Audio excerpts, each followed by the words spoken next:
আসসালামু আলাইকুম। আশা করি সবাই ভালো আছেন। আলহামদুলিল্লাহ আমিও ভালো আছি।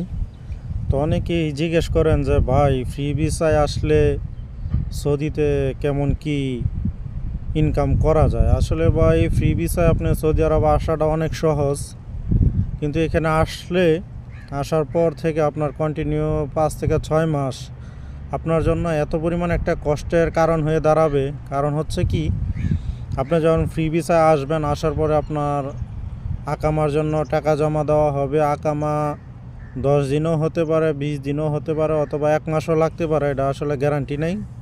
তো এই জন্য আকামার জন্য অনেকেই ধৈর্যহারা হয়ে যায়। আমরা যারা আছি, এমন অনেক মানুষ আছে আমার চোখের সামনে যে 1.5 মাস সময় লেগে গেছে আর কি।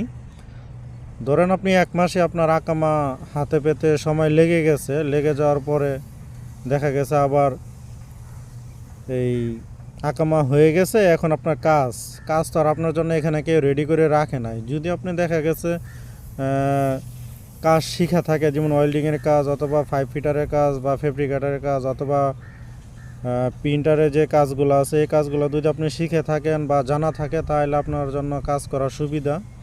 আর যদি দেখা গেছে আপনি একদমই নতুন হন, মানে কোনো কাজ জানেন না, তাইলে সেক্ষেত্রে আপনার জন্য কাজ খুঁজে পাওয়াটা অনেক কষ্টের হয়ে যাবে।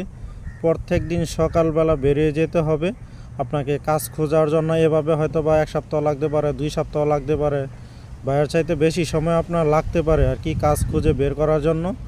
তো আপনি কাজও খুঁজে পেলেন, আকামও হাতে পেলেন, তারপরে হচ্ছে আপনার বেতন।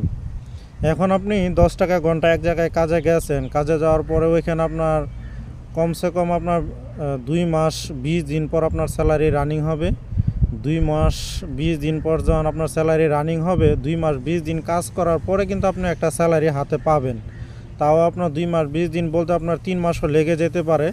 তো এদিক দিয়ে চলে গেল 3 মাস, তো এদিক দিয়ে আপনার আরও চলে গেল 1 থেকে 1.5 মাস, মিলে 4 মাস 4.5 মাস সময় লেগে যায় একটা মানুষের হাতে বেতন পাইতে। তো আপনি তো ফ্যামিলি বাড়িতে রেখে আসছেন, আপনার অনেক খরচ আছে। তো সব কিছু মিলিয়ে চিন্তা ভাবনা করে তারপরে আসবেন। আল্লাহ হাফেজ, আসসালামু আলাইকুম।